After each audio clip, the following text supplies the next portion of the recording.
Well, hello, and welcome to a special edition of Carpo's podcast, or 15-minute free thinking, which I probably should have kept the label the same since the internet is such a void of lost channels and ideas. Do I want mine even to be in the forefront of thought? I don't know. How would I feel if my podcast was more popular? It would be a weird thing. I don't honestly know how I feel about any of this. Sharing our thoughts about life and making a New Year's video, instantly people roll their eyes. Oh, here we go again. Here we're going to talk about change and improving our lives and, thinking positive. I'm not here for that. There's part of me that is definitely here to share some practical ideas about what life's about, in my opinion, and how to improve our lives in the next year. But believe me, just like you, I've been bombarded with a plethora of various videos, everything from stoicism channels to, what they would call self-help, which is really help, which I won't get into that here, but the idea is that I have nothing against these things. The idea of self-help, learning about stoicism, philosophy, these are stages I've gone through myself. And I, at one point, realized that, of course, the idea is to use these lessons to build your own belief system. But there are far too many people just quoting what other people say rather than doing what we need to do. And I say this speaking for myself as well. I'll be 50 this year. Well, next year. Yeah, tonight is New Year's Eve. And so this is my final podcast of the year. And my intent is to, as I said, share some of my thoughts on what holds us back and how to move forward without the pretentious bullshit that you'll hear from a lot of these, you know, as I said, self-help, or rather, the idea is, I'll tell you really quick, when I started this channel, I had morphed over the years into what I wanted to share. I started out with sharing prepping videos about the things I save, silver, tobacco, seeds, things like that, just in case of an emergency. Because this was around 2011. I was studying about the end of the Mayan calendar and the Baktuns in 2012, and I was like, well, who knows? Anything could happen. Solar flares, 1859, the Carrington event. And so naturally I was drawn to kind of storage of goods that would protect me. And then there was a point where I realized that no amount of physical storage or goods is going to protect you from the unseen, and that most of life's challenges usually come from where you don't expect them. And it's taken me about a decade or so to go from being the guy who's, not a prepper style. I wasn't a militant kind of guy. I've never been a guns guy or any of that. I just have always been kind of a hippie, just I want to be a self-sufficient guy. And that's one of my long-term goals, but also a realization that I live within a society and that we work together. So I'm not ignorant of that. And, you know, it's going to be 2025, as I said, my 50th year. And if I were to give any advice to the next generation, to this generation, to any generation, really, any person, the advice that I've got is set goals, write them down. And the funny thing is, I saw a video today discussing this. They were saying statistically, they found that people are 42% more likely to accomplish their goals if they write them down and actually look at them. I'm guilty. I have a bad time doing that. I tried to cure that a few days ago by writing down these papers I'm holding in my hands. It's just 3 pages of, I guess, large type. It's not that much, but it's how I'm going to navigate this year and the things I'm going to do to improve my own personal life and how I get personally distracted. And I'm going to share this with you at the end for a reason. It's not to sit and brag or talk about my life. It kind of reveals my problems more than anything. But what it does is, okay, a lot of folks will tell you, if you have things you want to do in the new year, if you want to improve yourself, there are a couple lines of thought. One is like, oh yeah, it's just another year, new year, it means nothing. Those are the people who you want to avoid. I understand that viewpoint, why people would feel that way, kind of nihilistic about it, like, oh, whatever, it's just a day, doesn't matter. If you can't set aside days for yourself to improve, you'll never improve.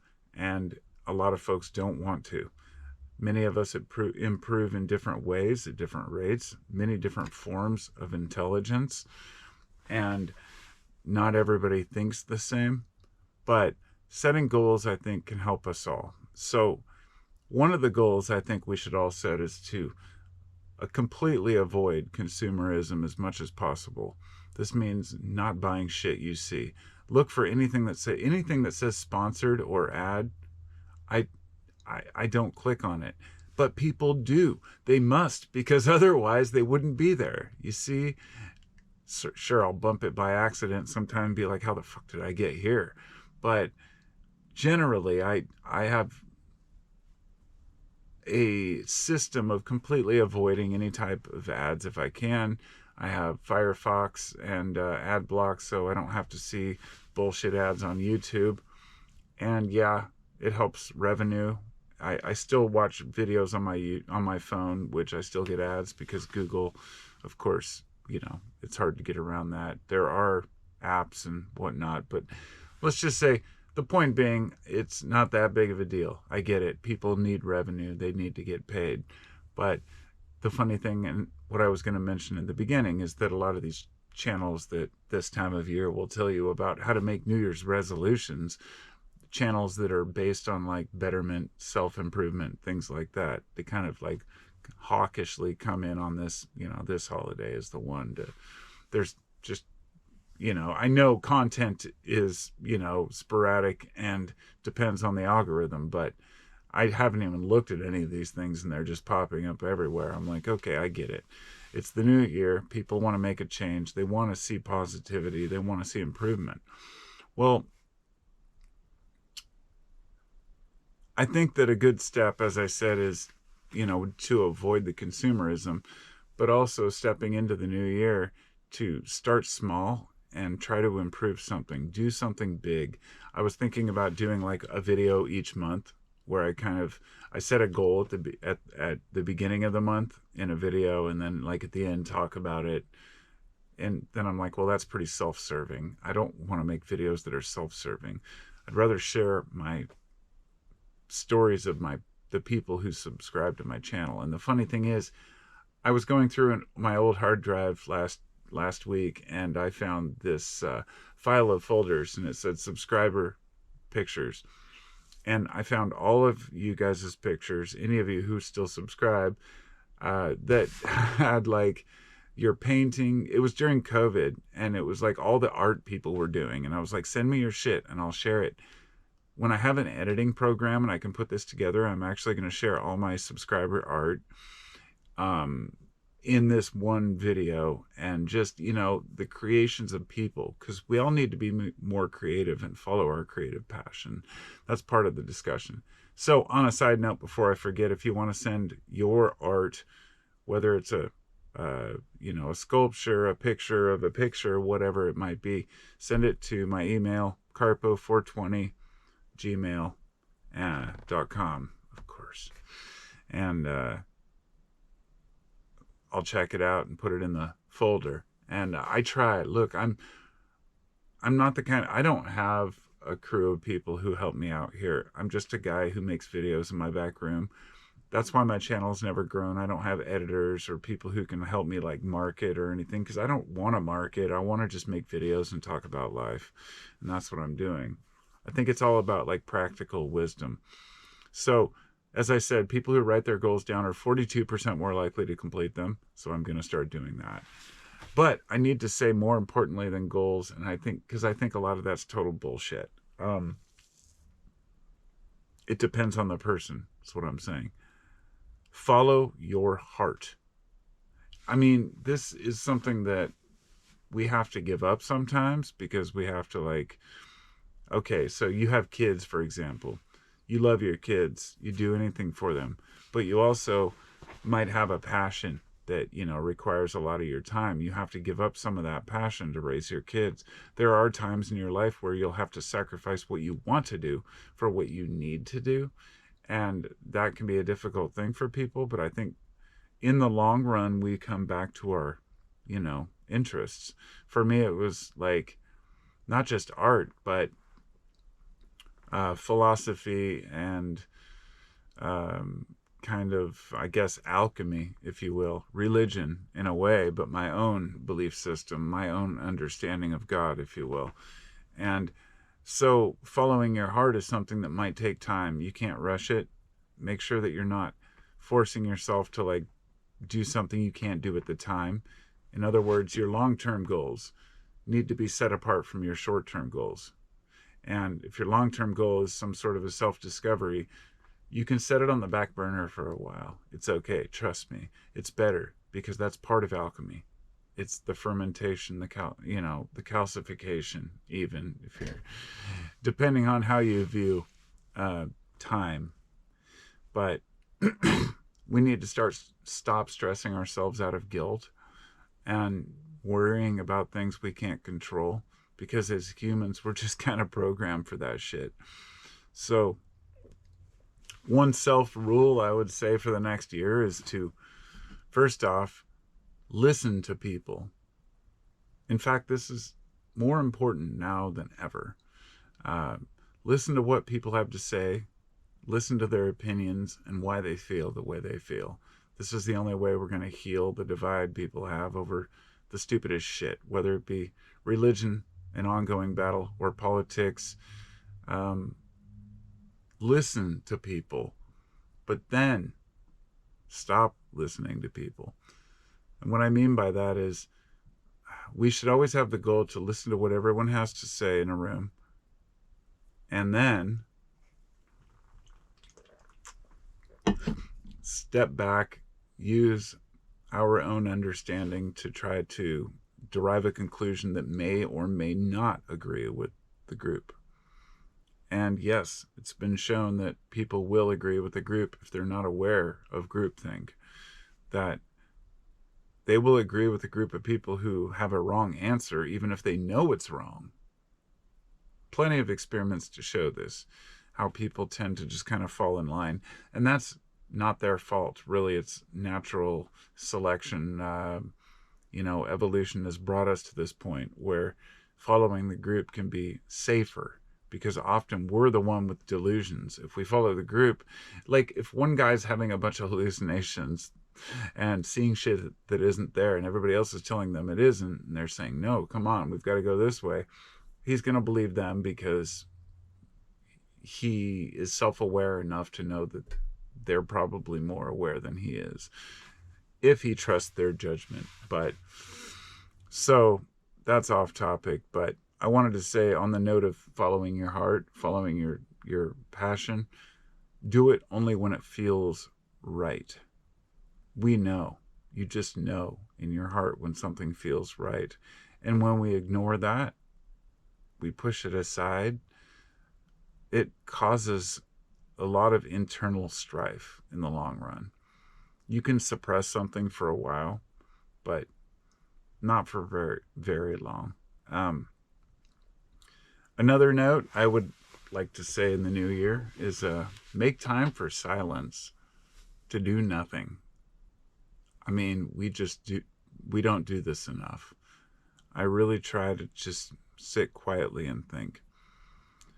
And, I want to say that for all those who are the teachers of truth, if you will, just realize with these people that the years of hubris can come at any time. It could be a 20-year-old who thinks he knows the answers to the universe. It could be an 80-year-old who thinks he knows the answers. But the 80-year-old with the beard is more likely to look like he knows what he's talking about. And often these folks just have created a system that works for them.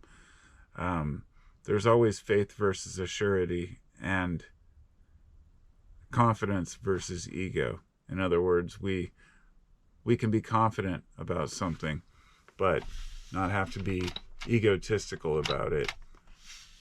I didn't realize the light was off. Half my lighting wasn't here. I guess that's a good thing because it's kind of a shitty fluorescent light. And hey, if you're listening to the 15-minute free thinking podcast, you don't give a shit anyway, because there is no light. And honestly, I prefer the podcasts. But I want to tell you about intelligence before I go here. This is important. Well, I guess I could read this thing I said I'd read, but when people talk about people being dumb or smart, I thought about this earlier, because it's often said there are 9 types of intelligence. There's the bodily intelligence, or bodily or kinesthetic intelligence. That would have to do with, say, knowing martial arts, weightlifting, taking care of your body, how to move correctly, these things. It's a form of intelligence, knowing the body well. Then there's existential intelligence, which is kind of considering who we are, why we're here. I'll just go down the list. There's bodily and kinesthetic. That's one. There's existential, interpersonal, intrapersonal, linguistic, logical, and math, which is one. Musical, naturalist, and visual spatial. So, as I said, there's the bodily, there's existential, understanding where we're at, who we are. The interpersonal is knowing how to deal with other people. It's funny how many people are highly intelligent but cannot deal with other people. So they have one form of high intelligence at the sacrifice of another. This isn't always true, but it seems to be pretty par for the course when it comes to highly intelligent people having a harder time just being an average person. And this makes sense because the average person is pretty fucking dumb. Not in a bad way. And I'm right on the cusp, right? I like to consider myself smart. I'm a smart person, but I'm not an intelligentsia or highly smart, I'm not like a fucking intellectual in that sense. So, but the other side of interpersonal is intrapersonal, and this one is much, much, much, much more important. Well, I guess it's slightly more important. Intrapersonal is the emotional intelligence. That's knowing how to read other people and yourself, know why you're angry, know why you're sad. And it's the part that has to do with your own mind. It's the personal self within the self, learning how to deal with yourself and knowing who you are. And this kind of goes into existential when you think of religion and belief, things like that. But the next 3, one is linguistic. That's language intelligence, right? So that's speaking, writing. But there's also logical, which is intertwined with math. They're considered the same, logic and math. And then there's musical. And I've always said music and math are their own form of language. A mathematician and musician might cross paths, but they have a completely different language. And a person who's a linguist has a different language, but they all speak, languages that are important to people. You have to have the math, you have to have the physics, right, to make things work. But you also have to know the music to make people work. People need music. It's a huge part of human life. It has been way back from 50,000 years ago with bone flutes. So I heard one guy say that art and music pick up where language leave off. And I think that was beautiful. And I would say mathematics kind of explains and brings it all together. So it's many languages that need to be brought together into one. And the last 2, 8 and 9 of the 9 types of intelligence are naturalist and visual spatial, which are very well connected if you consider that visual and spatial having to do with where you're at, your environment, following a map, things like this. These are important for hunting and gathering, but also the same with naturalism or naturalist. That's a form of intelligence is naturalism, which is knowing which proper plants to mix together to make something that's not dangerous, or which mushrooms to eat, or which trees are safe, which you should harvest saps from at what time. Naturalism is being lost at an exponential rate that it's difficult to consider how much knowledge of our past of nature has been lost due to religious zealots landing on other people's islands and destroying all of their writings because they're devilish or go against what we thought to be proper for God. And it's saddening, but I guess it's to be expected of people, because people just want others to believe what they believe. So as I said, I want this to go on a positive note. I was going to read this. I'm just going to read this plan that I have to you, because by the middle of the year, I want to do a renewal on this, kind of a revisiting. So I said, making a plan. Let's get into it post haste. Number 1, where do I want to be in 5 years? With my family, in a house on acreage, with a shop and land to explore, creating things that move me and making enough money to survive and even thrive. Number 2, what do I need to get there? Money and hard work. Clean up my life, clean up my act. Push myself harder to achieve the things I know I want. Let go of the past assumptions about how to get there. And that's a key one. Forget who we were and become who we want to be. Number 3, what are my personal obstacles? Mindset and defeatism. Believe it or not, what do you think?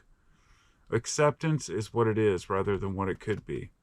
Using my free time unwisely, and failing to see my own power to manifest things which I knew would better myself and those around me. Seeing past what society deems normal or important, to follow my heart while using my mind. Number 4, what are my personal strengths? Ability to learn complex topics, a desire to educate myself on any subject I desire, the desire to share things I find important, and consistency in my views of balance and understanding, a desire to help others, and a positive look on the future and my own part in it, feeling empathy for others in society, even if I let it pull me into cynicism if I let it. Number 5, what has my programming done to me? 50 years of trying to break free from the imprinted version of society which my upbringing has created. The idea that we have to suffer to live, and that work is only a path to money and retirement. The illusion that people are a certain way, or that a system works in a specific manner, and we are all just along for the ride. Number 6, how can I break away from preconceptions?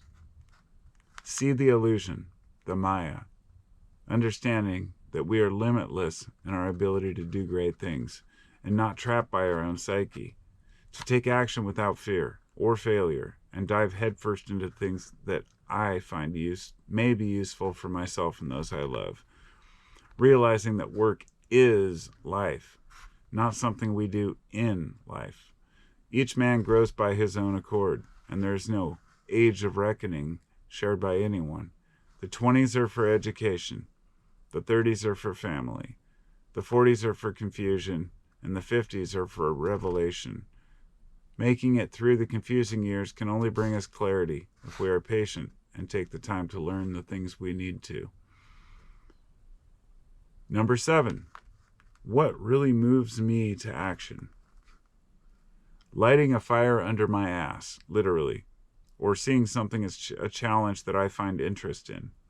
Anything that has to do with sharing knowledge or ideas, thinking and brainstorming new ideas that are timeless, writing, speaking, or creating in any form something I feel has purpose and breathes life into others. Number 8, what are my limitations?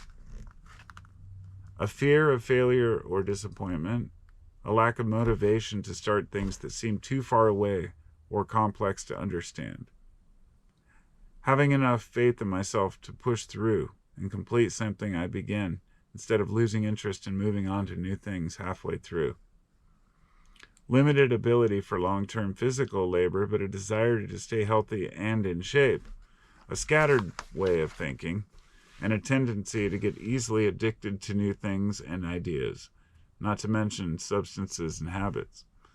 I need to remain laser focused on what I want, but first have to identify what those things are. I need to rid myself of passivity and the tolerant nature when needed. Number 9, what are my expectations? Having enough money to support my family and attain the home in the forest that I've always dreamed of.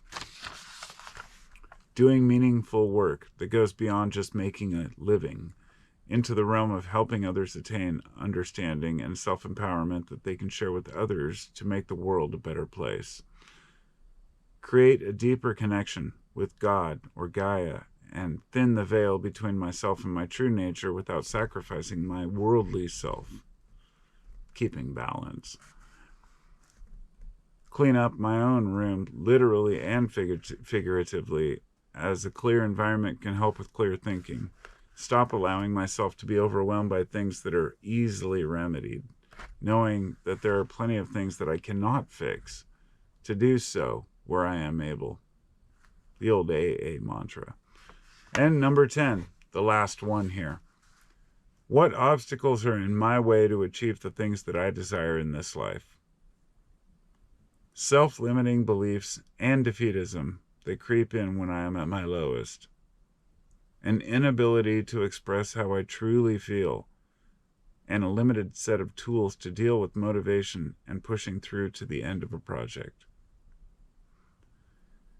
Feeling trapped by my own lack of skills, and insecurity when considering breaking away and starting over on something new, especially a new form of work.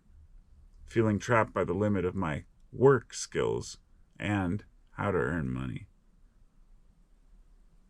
A ridiculous mental block keeping me from making money from any source that I deem to be dishonest or not beneficial for society, such as ad revenue for YouTube, sponsors, or even personal donations that I don't agree with. Perhaps thinking that my values are not compromised, I will be seen as more honest, when in fact those limitations keep me from acquiring the funds to do the things I know would be useful for the world. Money is energy and neutral until used or abused. Good things can be accomplished with the right funding, as the alternative is to work for someone else and never have the time to regroup and think of new ideas. And that's it. And that last part is brutally honest, right? Like, I would love to make money off of things, but I don't want to be the guy who's selling you bullshit. There are commercials for BetterHelp and Raid Shadow Legends and all these, so many things that are known today by all, even non-creators, just YouTubers like me, these things who are known to be bullshit. But these are these creators who keep using them as sponsors. And I even watch some of them. I think, this guy's dishonest. He's selling a product that he knows is shit. But I know in his mind, he's justifying it by saying, well, my smart viewers will know better. They'll know I just need to make a buck. But then you look, a YouTube channel that has 5 million viewers, pretty decent amount, says they make between $100,000 and $1 million a year. So on average, $250,000 to $500,000 per year, $500,000. I'm a carpenter. If I work full time, I might be able to get like 60 grand a year. And I have skills that took me, a couple decades to acquire. I still don't know the full scope of it, but I do know what it takes to make a YouTube video. So I'm like, well, what happens is people start expecting that income and they become used to that kind of lifestyle, and then no matter how honest or kind of a person they are, they seem to get sucked in. And what I'm getting at is not a dismissal of other people or jealousy or anything like that. Because, like I said, I know YouTube sponsors videos and puts them in the recommended that have commercials because then they make revenue. That's how it works. I don't put commercials in my videos, so the only ones that get sponsored are the ones who have a lot of views from like years back that I do put commercials on, like my tobacco video. But maybe I should start doing it. I don't know. I put them on some of the older ones. I usually do it once they start getting a lot of views, because then why not? But I don't have any interest really in lying to people. And let me tell you, most of the products out there are total shit. And the ones that people get paid well for are pretty much the shittiest. It's not because they're great, because they all go underground. You know, you've got BetterHelp, and think about 23andMe, all these controversies between people giving out their information, like personal medical information, whether it's DNA you're sending in the mail to some site, or some site where you're talking about your most personal medical and mental shit, and then they're selling it to fucking Facebook. Like, this happened with BetterHelp, and yet people are still using them as a sponsor.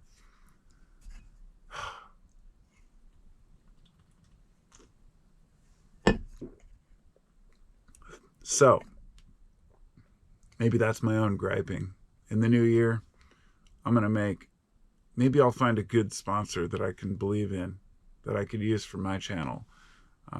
But I also have a lot of interest in interviewing people. As I mentioned, you can email me,